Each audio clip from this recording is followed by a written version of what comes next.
Good evening and welcome to Mattie Furphy House. My name is Emma. I'm from the Fellowship of Australian Writers, WA.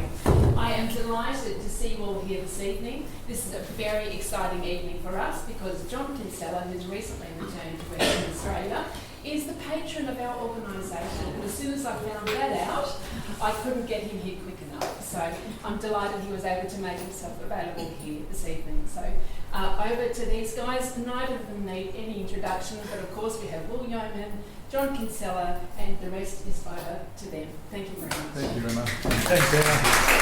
John.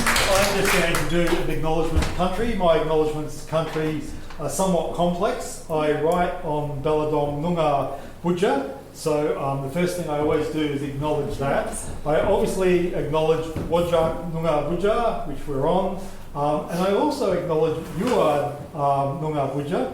Where we live is on the dividing lines, and that's not even a proper representation. It's on the crossover lines. It's probably more accurate between Wajak Budja, Yuad Budja, and Ballardong Budja. So I acknowledge all the peoples and their languages and cultural intactness. I also recognise that we're on unceded country and that all of us have an obligation to rectify the wrongs of the past. None of us are immune from them. All of us have a responsibility. I feel this to the core of my being. So in my acknowledgement, in acknowledging all generations of Noongar people whose land this is, I also make a commitment, which I think is an important part of the acknowledgement, to work and continue to work to rectify it and in company and community. So, yeah. Thank you, John.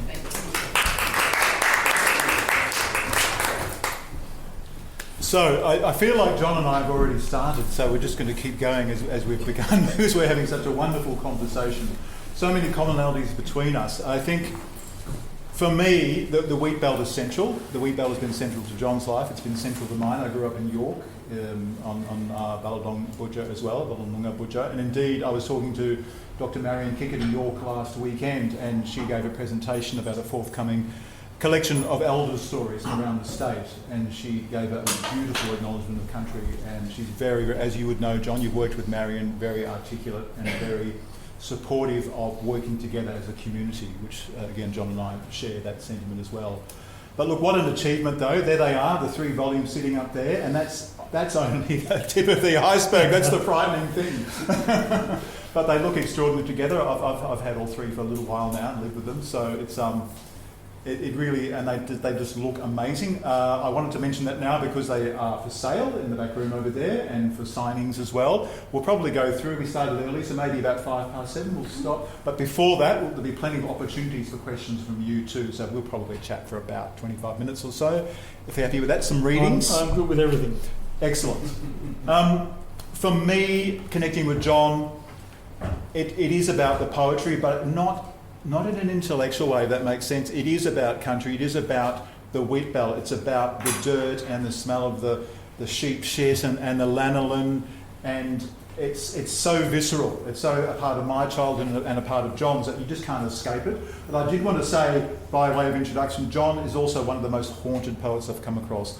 Haunted not just by the Wheatbelt, but by all the poets, the writers, the musicians, the painters that he's ever come across throughout his long and illustrious career. So John, perhaps I could ask you does that feel right to you? Is that accurate? Yeah, no, it is. And as I was saying to Will before we began, where I'm going in my work post the collected is into an exploration or consideration, it's probably a better word, of this whole haunting issue. In fact, the book I have coming out next year it's called Ghost of Myself, and is about this whole process of how you can't deal with being haunted, how you kind of have to accept it, but also continue to wrestle with it at the same time. I think the reasons you mentioned, there's obviously the whole reality of coming from settler background and the implications in terms of dispossession of Noongar people in my case, in my family's case, that has to be constantly addressed. It can't just be treated with lip service and say, we've dealt with that issue, we move on to the next. It's undealable with, it cannot be moved on from. It is the core issue of my writing life, and it will continue to be that. You mentioned the fact that I'm also haunted by many writers. I am, and by all the arts in general across many cultures. Because I think that every artist in one way or another, even if they're working with the deepest fractures in their own identity and their own selves, and they're writing out of that, rather than specifically writing towards a culturality, though everyone is in one way or another, is that they are always struggling with what's come before. I mean, that's a very Bloomian kind of idea, but I don't mean it in that way even. I mean it, they're struggling with what the act of writing is, what the act of making music is, what the act of painting, creating is. It is, it's easy to say we do it. It's maybe easy enough to sit down and start doing it. But once we're into the art of, or act of creating, it starts to bother us. It starts to worry us. We're worried about what we're producing and why we're producing it. And all other artists have had that crisis at some point or another. Even those who have lived very secluded lives, whose work's been discovered much later, there's always some crisis involved in the creating of materials. And I see that as a reflection of the broader crises of existence, of being. You know, it's an existential issue. So yeah, I think that what you say is extremely fair. And in fact, late in near the end of Volume 3, there's a poem in there about interacting with Hölderlin, the great German romantic poet, one of my favourite poets. We've just come back from a year over in Tübingen in Germany and Ireland. I was teaching in Tübingen and been there quite a few times over the years. And Hölderlin's the omnipresent poet. The place he was incarcerated, an asylum, is there. The tower he lived his last decades is there. And the whole embodiment of his work is in that town.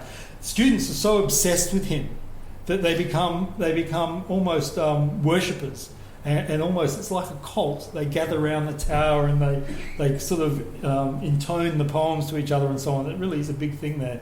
And I had this experience some years ago when I was, I think 2016, I was there, maybe 2017, and I was walking across the bridge across the Neckar River, and I had this very strange visceral response to just being there. And I imagined, obviously, I'm not being literal, I don't think, that I was physically coming into contact with Hölderlin's ghost. That's a metaphor, of course, but it was a very tangible feeling, as we all get in places we feel deeply moved by. I wrote a short poem that's near the end of that book about that haunting experience.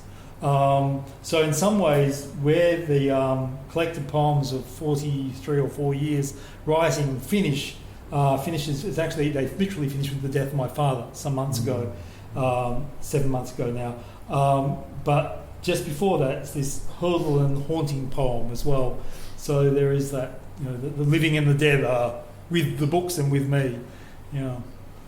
I mean, what's the relationship between that process and memory? Because I think memory and the imagination is so much an important part of what you do, that you just mentioned it then, that it's almost that concept of coexistence, if you like, where the past, present and future coexist in that sort of liminal space. And I think a lot of your poems either subconsciously or consciously address that. But I'm wondering what the role plays for you of memory, because I know that from a child you have memorised poetry, and that's been fundamental to your craft. Yeah, my heart aches, a drowsy numbness pains my sense of though him like I had drunk. As though him like I had drunk. Some don't like me to the drains when we pass at least. I can go on and on and on. Anyway, I'm not going to do that. I'm not going to spend your time reciting poetry. But yeah, no, I can. I mean, I grew up in with a mother whose retention for poetry is the most remarkable. Tim and Tracy are here tonight, and they will affirm this. She's remarkable. She can memorise anything, and she's still in her mid-80s memorising vast tracts of poetry. During the lockdowns and so on, one of the ways she got through is she would memorise very long poems. And then when we could see her, she'd do recitals and so on. So I grew up in that kind of ecology, if you like, where memory is really important. And doing that also keeps your memory really healthy. It does. And so poetry, Linda Ginian, the great language American poet, passed away recently, talked about writing as being an aid to memory. And it really is. You write and you remember. Now, you don't always remember accurately. I'm the first to admit that, though I like to think I do. You do obviously change things because experience changes things. But memory is really, really, really important to me. And how you convey and deal with memory, because one of the things about the baby in the bathwater scenario is just because we've moved on in life from something doesn't mean we're not still part of that moment we're in. And you talked about the mixing of registers of time, which I think is probably the primary technical marker of my work. Is like when I write my short stories, I love consistently, not randomly, moving tenses. They're not random, erratic things. They're very carefully planned and thought out. And if you've ever been one of my copy editors, you know how at pains I am to get the tense shifts happening, because I don't think we're ever in the past or the present or the future. We're in all of those simultaneously. I have a great interest in the Indigenous knowledges I'm allowed to access with respect, not ones I don't want to go and take things I shouldn't take. But when Indigenous knowledge is shared with me by those whose knowledge it is, one of the things that has always amazed me and really excited me is the incredible shift across temporal registers, and that something isn't lost to the past, it's regained in the future. And I think that from a very young age, that kind of thinking through my social interactions and otherwise became part of my psychology as well. I hope not in any appropriative co-opting way, but I think it's there. But I think really it came through my mother and her obsessive reciting of poetry, which is still a remarkable thing to encounter. I suspect it also gives one great facility in writing, because if you've got this huge store of poetry, you're less inclined to go back and look something up and just, as you say, you might misremember things, but probably in a very creative way. Yeah, well, it's an interesting thing with misremembering, because I do have thousands of poems in my head. But, I think that being able to call on things is great, and all of us can do it. We might think we can't, but it's just a matter of reading. And even if you don't think you remember, you do. Our son, Tim, who I mentioned here, has got an incredible facility, better than mine, for remembering lines and lyrics, particularly song lyrics. Remembers everything he ever hears. And that's a good repartee we have between us, because he corrects my mistakes. And that's an interesting thing as well. And then I sort of get stuck and bedrocked in, if you like, with my mistakes, which I defend. But being able to talk about poetry, music, those kind of things from memory and reinvent them in the present is an exciting thing. It's a generative thing. It reaches across generations, it reaches across the many genders of the world, it reaches across the many ethnicities and cultures. And I like that. I like all difference. I like all cultures and all peoples, and all animals too. And I like to and I think that the way we remember and misremember, and the way we see things and then take them into new context, is how we can break down barriers and share with people. Sounds a strange, circuitous route to get there, but I really believe this, and that's how I make my work. So yeah. So we're going to get on to your, as you say, avid interest in other art forms, particularly music and the visual arts. But I thought perhaps we could have a poem now, and I know you've selected some representatives from the earlier volumes. Would that be appropriate to maybe present one from the first volume? Okay, then that's what I'll do. In your hand. I'll read one. I thought over the evening I'd read at least one from each, and probably a few from the last. Absolutely. You have to excuse me, I can't see with glasses I have on. So I'm just going to read one that I've read many times before from the first volume, simply because it means a great deal to me. I'm going to, of the poems I read this evening, read a poem that concerns my father at the beginning and a poem that concerns my father at the end, because, as I said, he passed away 7 months ago. We were in Germany at the time, and he insisted we not come back. He insisted. My father wanted to be buried in the backyard in the cardboard box, and he wanted no fuss, he wanted no attention, and this was his life's philosophy. He and I had a real 20 years of distinct difference, shall we say. He was footy, I was poetry. About 25 years ago, largely thanks to Tracy, I think, who's a great joiner of people, I think, in many ways, spiritually and ontologically and otherwise. He and I reconnected and really got on well. And I found the space for football and he found the space for poetry. We worked quite well. So I'm going to read a poem called Drowning in Wheat. And that poem comes out of an experience I had with my brother on actually Alan Bond's ex-farm up near Mullewa. Something quite grotesque. It was a 32,000 acre farm. Bought on the, I'd say, proceeds of whatever. But my father ran it for some years. And we were way out, kilometres out from the house, my brother and I messing around in field bins. And they were pickled wheat, so they were poisoned wheat. And what we were doing was we were climbing in and jumping in, and we were pulling ourselves out with a rope. So we were poisoning ourselves and almost drowning. Anyway, we had this argument, as my brother and I, who were very close but often did, about who could actually jump the furthest and go in the deepest and actually get out. And we forgot the rope. And we both jumped in through the top. And we ended up in this pickled wheat up to our neck. And we would have died, we would have drowned. But my father happened to be out there in that, and he heard the noise in the field bins. The chances of this are 1,000,000 to 1. Anyway, he hauled us out. My father in those days' philosophy was for that we got soundly corporal punished, which is not something I ever concur with and never did, and it's alien to everything I think. That was one of the differences my father and I had. He would never have done it later in life, but back in the 70s, that was still his philosophy. So we suffered, but anyway, not so. I suppose that we nearly died, and this is what that poem comes out of. So this is a kind of strange memory of my father drowning in wheat.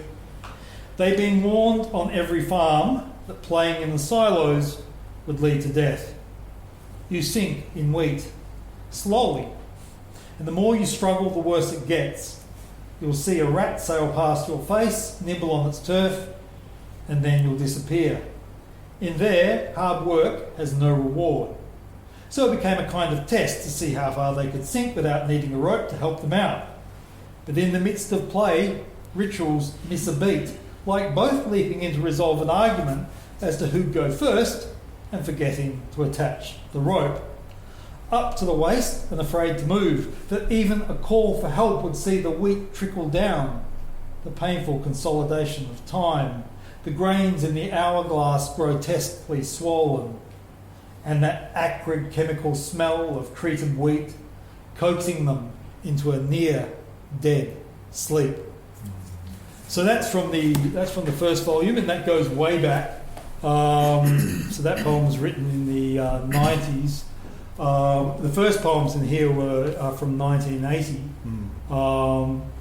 So when I was 17, so that volume covers through 25 years to 2005. But in some ways, I mean, all of these volumes are very diverse because it's full of experimentation, full of lyrics, full of everything. But I chose that because it does, in some ways, capture a kind of beginning to the end, which, by the time we finish, I will get to. I mean, you talk about that vast range of experimentation, that is very clear in these volumes. And I'm wondering how that relates to your inspiration that you gain from those other art forms you mentioned. So we find you equally at home in the company of the 9 Inch Nails and Beige Marla, Liszt, Sonic Youth. Yep. It's and then there's the sculpture, and then there's the painting, the visual arts, and this becomes more clear, I guess, in the third volume because you yourself venture into the realm of the visual more strongly than you had in the past. Perhaps you were always aware of how typography and how print looks on the page, but then you started actually wielding the brush and the pen, or the pencil in particular. Pencil's what I love. Yes. Interestingly, when I started making was back in the early 80s, and I abandoned it completely after about 4 years. That was to do with addiction issues and so on, and it was chaos and mayhem. Sure. It was easier, frankly, to write. than to make art. So it was always there, right? And in the early sequences of poems, there's an essay in there based on photographs in Volume 1 that's from the early 80s, where I used to do photo essays and so on. Some of those still exist in library archives, but then I largely stopped. Because I've kept a journal now for nearly 50 years. Another great journal keeper's here, Glenn Phillips, fantastic journal keeper. And as Glenn would be the first to tell you, that journals are things you wrestle with, you argue with. Not everything that goes in the journal is what you necessarily want to keep, but it's there. And so I kept the art relationship to writing going in those journals. So if you actually look through the journals, it's there. But I didn't do anything. But in the last few years, the last 4 or 5 years really, I started to try and go back to making separate, discrete pieces of art, usually in series, that related to what I was doing. I must say also, through working with you as a photographer whose work I find very exciting, we've done two books basically and exhibitions around it. Working with a guy called John Dalton in Ireland in 2013 to 2016. Brilliant West Cork photographer. So I've had the good fortune, and Ron Sims back in the 1990s, brilliant photographer, sound engineer who worked for the ABC. I've had the good fortune of working with top-end practitioners, and what I don't consider top end. I consider like the pixelated photos of or the box brownie equivalent, and that's what interests me. I like to see the lines in my drawings. I don't want them all perfectly coloured out and to be, top end art. Not interested. Mind you, Tracy, Tim and I went to an exhibition in Switzerland recently of brilliant Swiss-Japanese artist whose work, sculptor. His work was the most finished, highly finished work I've ever seen, polished to almost to oblivion, exquisite work, and I really enjoyed it, but I never want to do it. I just don't want to do that sort of thing. What I want to do is I want to see the drafts, I want to see the strokes, I want to see the errors and the corrections. I want to make things like that. It really interests me. And what I love about, you mentioned Sonic Youth and that noise music thing, is the way something that can go off on a tangent can then become something completely new. And they were absolute experts at that when they did it. They could create variation on variation. And I've had the good fortune of working with Thurston Moore, so it took Lee Ronaldo around the Wheatbelt, so that was something else, and he loved it. And Mark Hitchbold as well, who was the occasional bassist of Sonic Youth when Kim Gordon was taking a rest and just doing vocal duties. So those kind of blurrings of the lines have really interested me. In poetry, though, I work with highly finished poems as well as the kind of wilder variation, looser kind of forms. I like to have them both. And in recent years, I've been working a lot in very polished forms.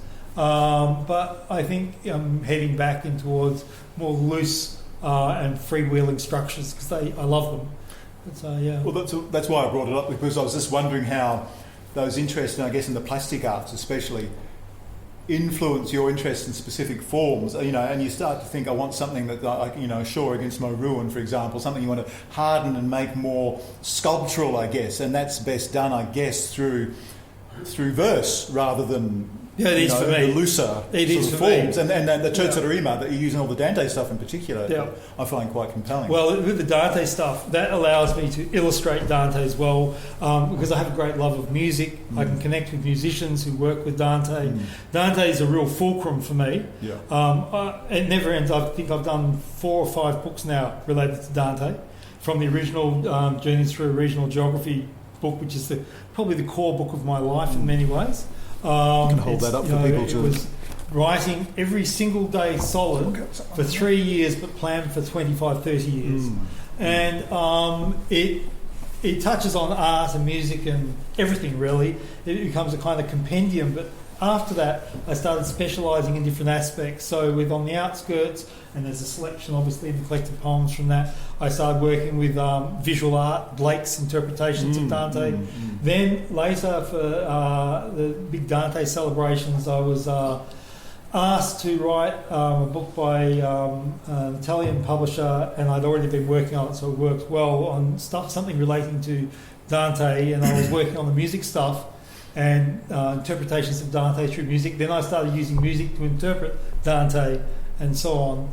I mean, I'm not a musician, but I'm an avid listener. I grew up in a family of music. My mother taught piano and still plays it and so on, and my grandfather was quite a serious musician and artist as well. So it's always been around me. My brother's quite a serious musician, and I've worked with many musicians. And so it was a perfect opportunity. Through Dante, you can do everything. It's all there already, and you can just depart in any direction. So I keep going back to Dante. I dare say I'll be going back again. I have an idea, and something I want to do that's different again. So always there. And in the third volume, a lot of the Dante music poems are in there. They had only originally been bilingually, but published in Italy. So what I like about the third volume of the collector, it brings stuff that's almost impossible to get in the English-speaking world, though it was written in English, translated into Italian. I've got my original English in there. So yeah.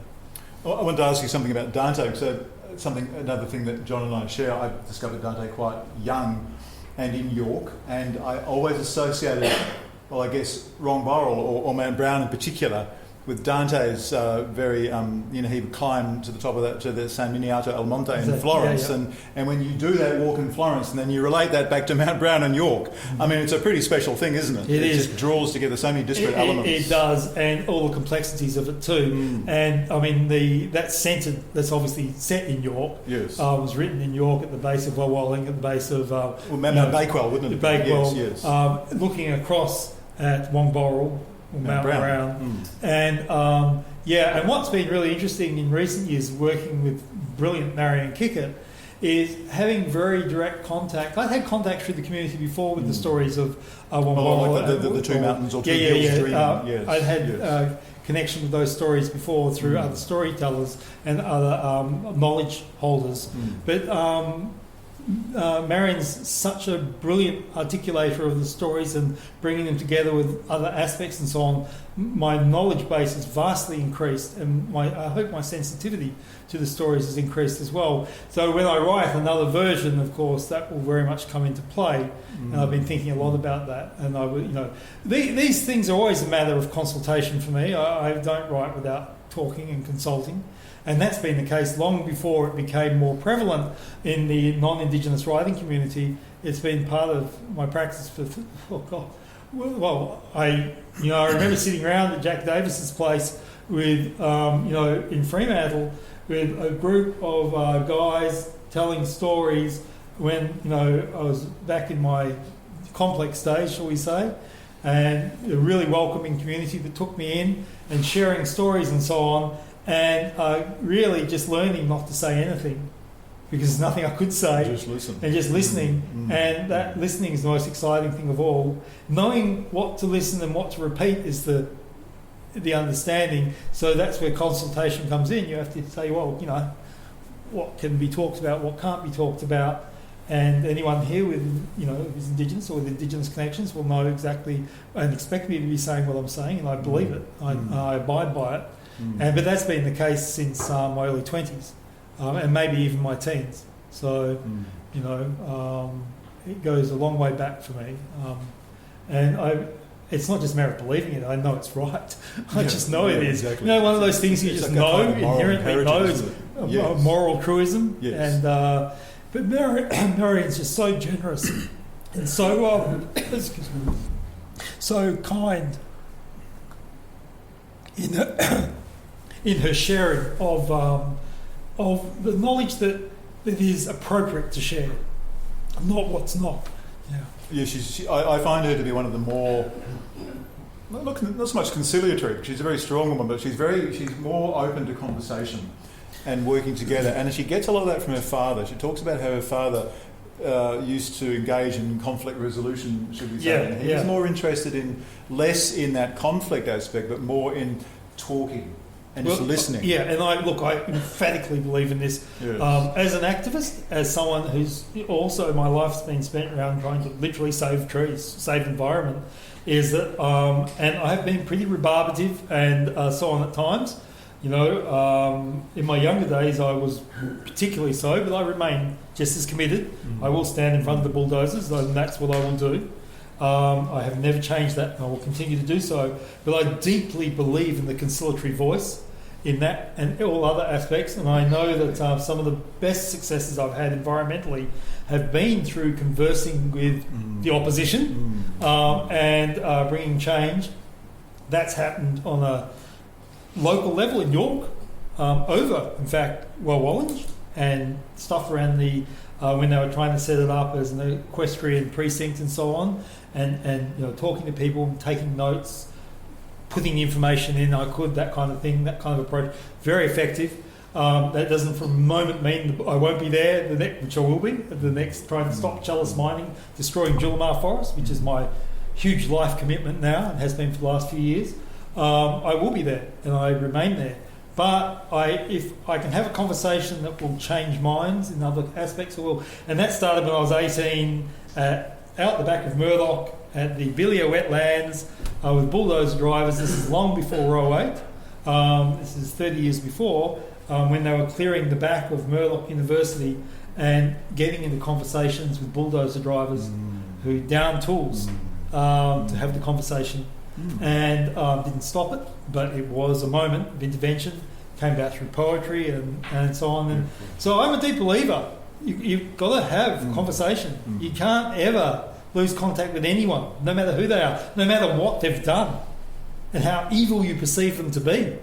They're people, and they remain people, and you never ever throw away the key and abandon or hope. I just believe that. I really do. Like a little Dante reference there. Yeah, it's always going to happen. Shall we have another poetic interlude at this time from the second volume, if you're happy to do that? Volume, read one poem from there.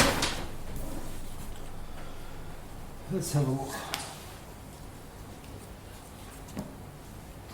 Yeah, I'm sticking with the Wheatbelt. I'm going to read a poem from a series. It's from one of my favourite books of my own, Shades of the Sublime,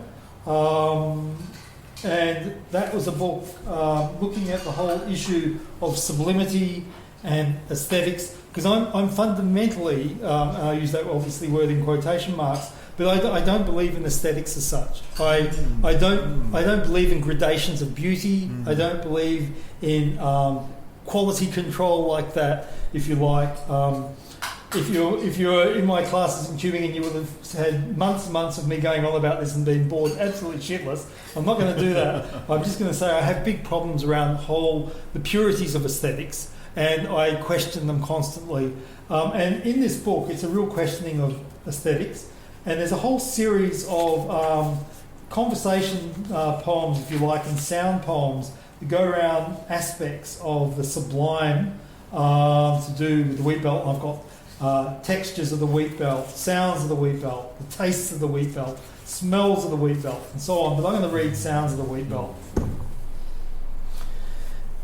The grasshopper roar is almost the locust roar, though not quite a swarming, just holding off an issue of damp and dry, though intensity of insect traffic as three-dimensionally tense, the eardrum of the paddock strains, and the barking dog is hoarse against the rustling electric scrum, the whir, the racket, the scratching and clicking attempt to fly upright, rotoring, hover, Doppler rush by, hell diver and sound barrier imploder, scissoring and slicing, smashing and crunching, serrations pulling and parting, riffling carapaces to expose the sound-making, staccato premonitions, signalling nightfall and drawn to light, heat-seekers and seers of the heart's glowing, beating outline, unearthing and gnashing out to pincer the bull by the horns, flutter as fine as the wings that reflect the eye of the wagtail, sun's stimulation, wing-walking along hot lines of nymphs and egg-layings, feathers seesawing down from cracked dead branches were an arguing and jesting flock of galahs, highballs into sunset, zips ripped down and jamming skin, crows beak twisting and drawing out the inevitable thick rustle of bobtail, just enough acceleration to get down below the flurry of wingsters, incendiary consumers in a rush to get done, such a short claim to our already accustomed ears, threatening to conflagrate the crackling grasses. So all sound and the visual drives of sound. Yeah. Very good. cacophonic. Yeah, well, the Noisy. thing about it is, the irony, of course, is it's all driven by sublimity and aesthetics. Sure, yeah, So as yeah. much as I question them, I'm also, in a sense, trapped by them as well. Just because you disagree or oppose something doesn't mean they aren't part of you as well. And that's the very frightening thing, say as an activist poet, that's the frightening thing, is that very many of the things you oppose, you actually fear ever being part of who you are or who you were or whatever, who you might be. So it keeps you on your toes, you know. Yeah, absolutely. I mean, I'm interested, if we could just pick up for a moment, and hopefully we don't bore two people too much, but aesthetics. I just wanted to touch on that idea. I know what you're saying, so I think perhaps we might disagree on this. Oh, many which people is do. fantastic. Most people do. But for me, aesthetics is the pre-germ. It's the original sense of the word, which means appealing to the senses. Doesn't necessarily have anything to do with beauty per se, but then later on I would cotton on to what the Japanese were doing and what they thought about aesthetics, and it's a very different conception to ours. And Indeed. I love that Absolutely. when they see something like a shadow or a stain on a wall or something, and they think that is beautiful. To them, everything is beautiful. So on that level, I think actually no, there is aesthetics and there is the beautiful.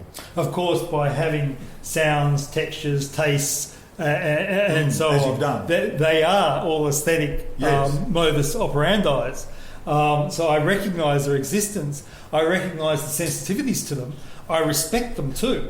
But I ultimately disagree with the way they're framed and discussed. And I think that inevitably, certainly in Western discourse, they've become too hierarchised. Absolutely. And it's really, if anything, it's the hierarchy I oppose, as I oppose hierarchies in all things. Because I think that, we are... in any difference between people, those differences are to be always absolutely respected, but it doesn't create an order of being, if you like. Difference isn't a hierarchy. Difference is it's almost the opposite of a hierarchy to me. And what I always worry about is seeing the hierarchising of any kind of difference, which is what we should be celebrating. And that can be on a very literal level. That might be in comparing one line of a poem to someone else's line of a poem. I don't see what I've written across the last 45 years, and I swear this to the core of my being in any way superior to a greeting card that wishes someone well on their anniversary. Proud to be no problem, all good. On the same hand, the most cryptic, complex sentences of Finnegan's Wake, I don't see that as being any better or worse than, say, well, I'm doing what the greeting card's doing. I do see expression all on the same level. We all do something different, and well, I do something vastly different because there's so much of it. But and I look for difference, and that's why people say, "Why do you write so much?" It's because I'm always searching for more difference and more difference. I don't want to just keep doing the same thing. I want to do lots of different things, and that's a way of challenging that form of aesthetics. I guess so. You're talking about that sort of classic Kantian or Hegelian sort of hierarchical, and that's absolutely. I'm against that too. So that's sort of going back in time to the Greeks even and thinking more about the senses is probably the way forward. we deal with the senses, but also it's an interesting thing. I've tried to write poems without senses, which you can't do, of course, but I've tried to philosophically write them because I always try and put myself in the position of people who don't have X or Y sense available to them. And I always try and think, there's a way of creating poetry that also exists outside the limitations of the senses as well. So that's conceptual, obviously, and abstract. Yeah. But maybe that's the abstraction. That's the ghosting. That's what I mean by the ghosting. Is into that intangible abstraction. Yeah, it's an interesting discussion, I think. When you engage or you riff off like Mahler or something like that, do you feel any time that you're actually in competition, that you want to try to achieve what they're doing? No, never. Not at all? So what are you actually doing in your engagement? Riffing's a great expression. I'm riffing. I'm riffing. I'm in the jam session. Yeah. And, they may choose not to be in the jam session. Don't have any choice. But I don't have any that choice. issue aside, I've been around musicians and artists all my life. I love being around people making things and creating things. I live in a house with two other poets. And there's always novelists and whatever. It's all this stuff happens, and at the same time, it's not this rarefied atmosphere where one's excluding the rest of the world. It's deeply involved in the world and trying to save things being damaged and to do some positive stuff. So it's all merged together. So when I riff with other writers, even if they've been dead for 1,000 years or whatever, or 700 years, it's an engagement with what I think the most generous side of their work is, the bit that they've sent out into the world. I might think differently about engaging with work that was never given to the world, that someone had secretly written, that people had then presented to the world. I might not do that. I might think very differently about that. So for me, the publication process or the presentation to the world process becomes a kind of quasi-historical permission to interact with it. Now, I don't not see problems with that. I do, and I write those problems into what I do. But I am very interested in that, just that riffing, no competition. I'm never going to get anywhere near them anyway, so maybe that's fortunate to have that philosophy. But all the same, jokes aside, I read. I am my reading. I've spent my life reading since I was 3, and I will continue to read as long as I can. And if I can't read, I'll listen, and if I can't do that, I'll feel whatever it is. So I'll be exposed to textuality, and I feel I'm in conversation with it. Yeah, it's conversation. Talking. Yeah. Yes. No, I love that. Shall we enter the realms of the third volume now? Yes, and I'll read a couple of poems. Please do. How are we on the time? No, we're pretty good. We're pretty good. I like the time. So this is the most recent, obviously, and it goes from 2014 to 2023. I thought I'd read, if I may, 4 poems, short poems.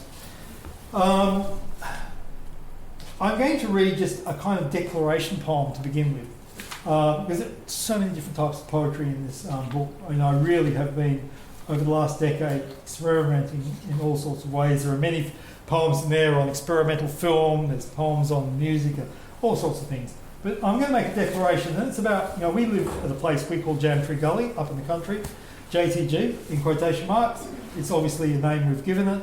It's because it's full of jam trees and there's a gully. It's very literal. And one of the things I don't want to ever give the impression, though, is it's like this retreat from responsibilities to it being Ballardong Noongar Budja. And I don't want it to be thought of as a settler spot in the midst of, an irresponsibility amongst the need for responsibility. So this is a kind of declaration. It's called This Is No Stockade. This is no stockade to keep them out. And I just explained to keep them out is referring to the animal life in the place. We removed fences that prevented animals moving through the property, all the internal fences, when we originally went there, because there's very much a stockade mentality around the region we live in. Domesticated animals, farm animals are kept inside, roos and echidnas and everything else kept out and often shot and so on. And I just wanted away from that philosophy. This is no stockade to keep them out. This is no stockade to take the brunt. This is no stockade to hold its own. This is no stockade to flag its moment. This is no stockade to vanguard a mine. This is no stockade to placate the boss. This is no stockade to count our loss. This is no stockade to surround or rally round. This is no stockade to watch over frontiers. This is no stockade to make last stands. This is no stockade to retreat into. This is no stockade from which to rally forth. This is no stockade or ordnance or survey. This is no stockade to store your relics, by which it refers to the relics of colonialism and pioneering. So that's a quite important sort of statement for me to make about where and how we live. Where we spend our the reconstituting of damaged country is very important to us. Planting trees, trying to heal the land, but it's not because for aesthetic reasons. It's because we actually genuinely believe what's given back has to be given back in reasonable health rather than destroyed. Okay, so I'm going to read a villanelle. There's a whole book of villanelles in here called Brimstone. It was published in Britain. A Brimstone, a book of villanelles, published in 2017 by ARC. It was never released in Australia. So most of that book is in here. And that's the sort of thing the collective was so great for me to be able to bring books into Australia, where a lot of my books have been published overseas and not here because of living so many years. It's a great little press though, ARC. It's in Todmorden, isn't it? In the north of press. England. Yeah. One of the sort of publishers really over the last 40, 50 years. Lots of translation. Lots of big translation lists and a very internationalist philosophy. Yes. And they're all lefties, so I feel very comfortable with them. Examine thyself singing Honey Eater, a villanelle, a variation on a villanelle. Examine thyself singing Honey Eater, and tended and not harried by half a dozen silver eyes flurrying excitedly about this loner. Alone the singing Honey Eater comes in over the hills and paddocks into geraniums is all meditations. Examine thyself singing Honey Eater. Alone the singing Honey Eater is a singer of a differing song with greater and lesser syllables drawn on, silver eyes flurrying excitedly about this loner. It was surely part of a flock or pair. It surely hasn't spent life since the nest alone from its own. Examine thyself singing Honey Eater. But what if it has? That is, has been self-contained, a recluse, an outsider. What if it prefers the company of silver eyes or other associations? Silver eyes flurrying excitedly about this loner. Large among the small birds weighing down the flower and twig, feathers ruffled as singing an infinite canon. Examine thyself singing Honey Eater and rejoice in silver eyes flurrying excitedly about your character. I've always thought of birds, why should they always just be a singing honey eater? Should be singing honey? Why can't a singing honey hang out with silver eyes? You know, and why can't a singing honey eater enjoy the song of other birds? Yes. So that's kind of what that's about. So I'll read two more. This one is I thought I'd read a poem from Ireland because the theme is, I think, sadly universal. And this is called The Terrifying Prospect of Another Birdless Day, Indoors, Skull, West Cork. And we've been going and we've lived there and spent many years back and forth with in Skull, West Cork. And the diminishing of birds, there was an article in The Guardian the other day, Tracy pointed me towards, of scientists noting the increasing silence of animals in the world as their voices are being lost. And you notice that with birds everywhere, the loss of birdsong. The terrifying prospect of another birdless day. The wind driving hard kept the doors and windows closed and no jackdaws called down the chimney. That was yesterday, a festive day which brought happiness against the flow. But windows yielded no insights into bird behaviour against the inclemency of outdoors, where I would flap around most days looking into crevices and behind leaves, but disturbing as little as possible. Seeing without consequences, a kind of wish fulfilment which terrifies because I know it won't stand up to scrutiny. My own, a wintering insects, a wren staying silent and hidden, a stone chat camouflaging and processing a vocabulary of avoidance. New words are being added each silence, I am positive. And today promises more of the same, the terrifying prospect of another birdless day, a fact I can't unpick.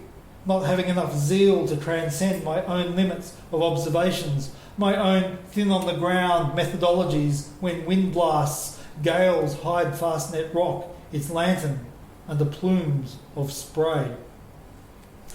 And I will finish with... I was going to actually read the poem from my father. So they're two short poems. Do you mind if I read two short?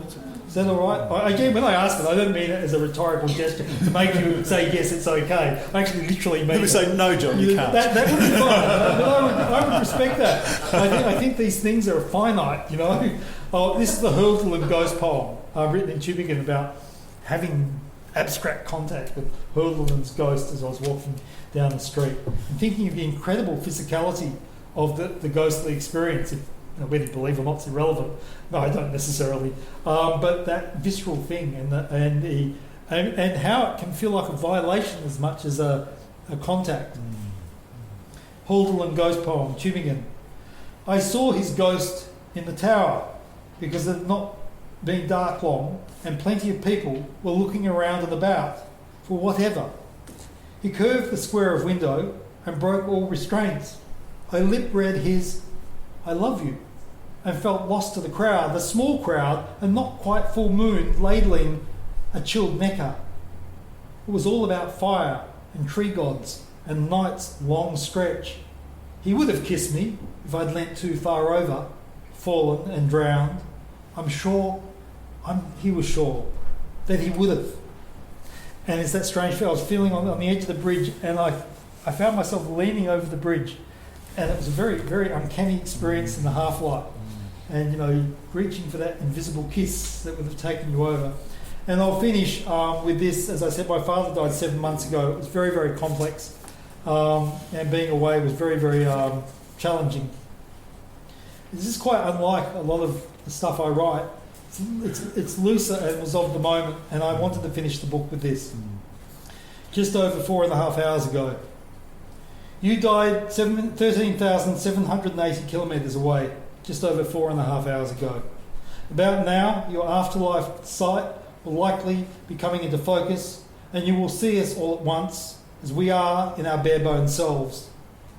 I hope you can process what we are, with all our anomalies and glitches. We are raw and distressed, and morning has just begun. Darkness is yet to arrive here. You are seeing through neither light nor dark, but rather some different medium. Let's call it ether. We can only make approximations. Remember us remembering you. We heard minutes after you extinguished, almost too quickly. But what else could we do? Waiting to hear, waiting for you to pass by, listening. You died 13,780 kilometres away, just over 4.5 hours ago. It was a really confronting time, the distance, and a parent and a parent who just did not want you to come back, not because he didn't want you, because he didn't want any fuss at all. I wrote a eulogy which my two brothers read at the half-brother and my brother through my mother read at the funeral. It wasn't, because he didn't want one. There was a small gathering, and so it's a funny thing, isn't it? Across all those years, in many ways, I was very distant from him, but he's there in the beginning and he's there in the end. So, who are we? What are we? I don't know. All the things we deny as much as all the things we draw to us. I think that's a strange thing about trying to make art, is you're left with that very basic equation. Yeah. You're probably defined by our differences, if nothing else. Yeah. We point it way to end. I think for us, we've got about 15 minutes left for questions from you, and I'm aware that there's so much we haven't talked about, not least your politics, John. So, who would like to? Yes.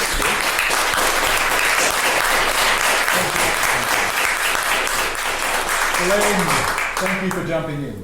I have a question for John. I'm going to get my other glasses, Glenn, so I can see you. Hold on. Now I can see you. So much graffiti around the world. I wonder if poets are effacers or replacers. They are both, Glenn. They are both. And depending on whose perspective you're going from or point of view you're looking at, I think plenty of people would call us graffiti artists. But, actually there's a whole book of poems collected in this collection called Graffiti, which is based on the Churchill College Cambridge art collection. And the interesting thing about the covers of all these is that my graffiti, or graffito, goes across a Carl Wiebke painting. He gave me that painting and said paint over the top of it. Wow. And I did a precipice. I felt so guilty doing so. I said, no, graffiti, a precipice, what am I doing to a Carl Wiebke? And so we're both clean, I think, and it's an interesting question because perspective and point of view is everything. But I think we have to keep on doing the graffiti as much as not. Yeah. Feel free to ask whatever you want. I don't care. Jump in. John, being a collection of work over time, how's that been a perspective of your own analysis of where you were in time, in the creation of art in that sense, but also in the editing of thoughts around where you were, because you've gone back to That's a good question. You've gone back to something and seeing it from time perspective as well as... That's a really great question, and a really interesting one for anyone confronting a selected or collected poems is the temptation to rewrite the past. I have avoided that largely, almost good 98%. A couple of occasions I've changed things where I could see an insensitivity I wasn't aware of.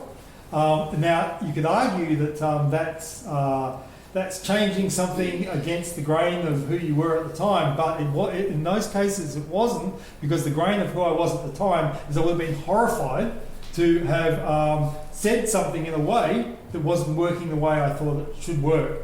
But this opens up a Pandora's box, literally, because generally I have the philosophy of, as I wrote it, unless there were errors in it, which I've corrected, like typos or whatever, and that's not to say there aren't still typos, they're always going to be across thousands of pages, but relatively few, I think, and I managed to correct typos from the past.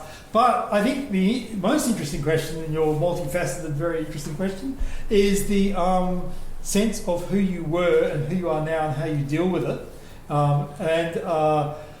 I published my first booklet, The Frozen Sea, under the name John Hayward it came out, it's got 1983 written in the front, it actually was 1982, and I was 19, and I hadn't really, I was obsessed with poetry, music, all those things, but I hadn't lived much of a life, obviously. But that's not to say that living 19 years isn't a lot. It's a pretty full life for 19-year-olds to live 19 years, because every experience is, full. And so I look back at that, and I think that is such a different person from the one now. But that was a full life too. And I think of Michael Bransfield, whose poems I edited. He died at 24, and I had the good fortune of editing a selection of his work later, and about 20 years ago. And he lived to 24, and he wrote one of the major bodies of Australian poetry. He lived a full life of 24. So the philosophy I took to it was 19 is, I knew where I was at, sort of. I was sadly largely off my face a lot of the time, but I basically knew philosophically where I stood, and I stand by it. So the past, I consider the past many different people, and I'm all those different people. And every time, I'm constantly learning. I've had the good fortune to, I've lived with Tracy for decades and decades now, and it's a constant learning experience. As living with a feminist, living with someone who has a very particular kind of intense understanding of a different way of being in the world that we share. Every day is a learning experience for me. Every day. And I am a different person, I think. Hopefully a better person each day, because I've got a lot of work to do and I work at it. But it's every day is a different person. I'm not the same person I was even a year ago. But that person is fine too. That's part of humanity. So it's a funny thing. I don't see it as all a body of different work. I see it as one body of work, but of many different iterations of a person. And I like to think that people can go to that work and find something that might, even if they can't stand 90% of it, they can find something across it that they can connect with at some point in their lives, because, we're all many things in our lives, and at some point I might have been something each of you were at some point, even if it was for a nanosecond. Yeah. So that's how I think. So it's a great question. Two different questions, but they connect. In editing, very conscious of it. Where the real thing came in is because I've written so much across my life, even those 3 volumes can't encompass everything, obviously, and then there's the Divine Comedies, a separate thing again, is that I removed some things. In the early volumes, only ones I really wasn't happy with. I was happy with most of the stuff I write. Other people may or may not be, but, in living with it, I can live with what's in there. I left out what I couldn't live with. As time's gone on, I've left out stuff that I still think that in future years I might mess with a bit. I haven't yet decided. And also that I haven't got the distance yet I might want. I may change my mind. So the latter stages are more selected than the early stages. But even so, in the early stages, there's still stuff obviously left out. But complex business, but one permanently in my mind and conscious of during the whole process. I mean, that was done over a 3-year period. And I was very lucky to have a brilliant typesetter who's acknowledged in the back of the book. Really in tune, sensitive person. Lucky with UWA Press, who the generosity as an artist of letting me be exactly who I was without trying to, do whatever was fantastic. I had my liberty. I had the respect to the press, and the decisions about what would and wouldn't happen had been made before I got to doing it. And I'm very grateful for that. You know, that doesn't happen always. No. It's a rare thing, and I'm very grateful for that. And I think that's also an extension of this place, of being part of the same community, and an understanding of what writing in Western Australia means as opposed to writing anywhere else. It's a different experience. And, you know, people say it's not anymore in the age of the internet and all the rest, but it is a different experience. It just is. Material is a different experience. And certainly when, you know, my younger writing days, to write in Western Australia was to write in a very specific kind of isolation. You know, Faze Vicky addressed this in all sorts of funny ways. She had many funny anecdotes in her life about, you know, the sort of what she called the lawn rather than the desert between people and so on. She's a very funny person. She's a very witty woman. But it did exist, and it's changed a lot now. But we do. If we've written for long periods in Western Australia, we do write in a different way. Whatever cultural background, whatever experience, whether we're a new migrant or whether we're a visitor or whether we're a long migrant or whatever we are, we write differently here in some ways, maybe less than in the past. But there's always been a consciousness of it, I think, for good or bad. Absolutely. Perhaps one more before we retire for book signings and drinks, and you can talk to John personally, of course, as well. So.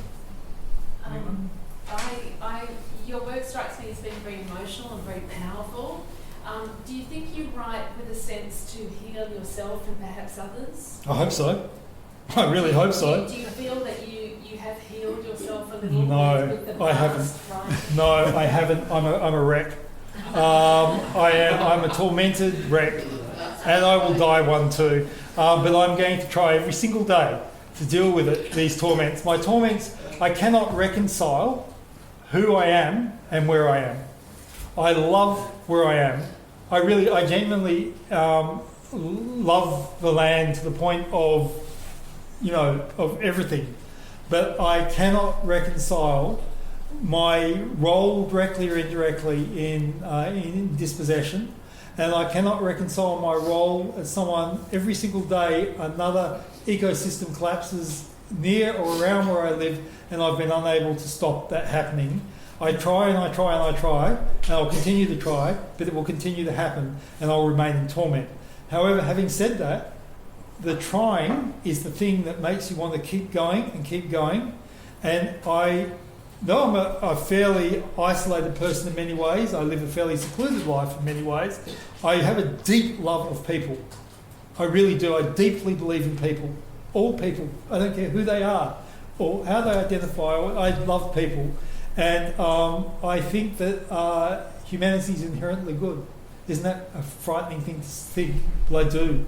And I think that as I believe all animals are good, you know, I'm a vegan animal rights activist for 37 or 8 years now, and I feel the same about people. And it is not mine to judge others, but it is mine to make a hell of a racket, and I will continue to do so. Yeah.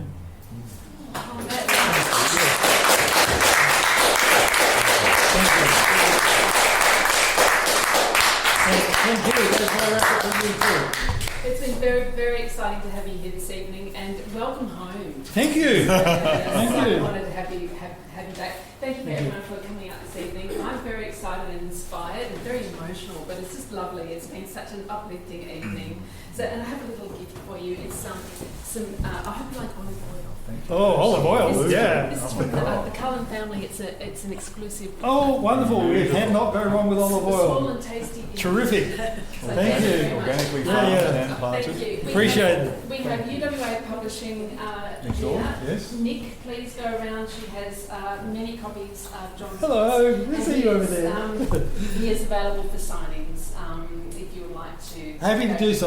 Grab one of John's I books. think there's still please, something to nibble on over there. We if have you plenty want of to snacks, drink. plenty of wine. Please. And I want to say thank you to yourself, Emma, to the FAWWA, to Will, who I've had a long bond with and I really cherish, and also to thank you all in the community, because we are all a community. And if patron means anything, it is literally to bring us together as a community. Yeah. Because I love you all, and you too. You too.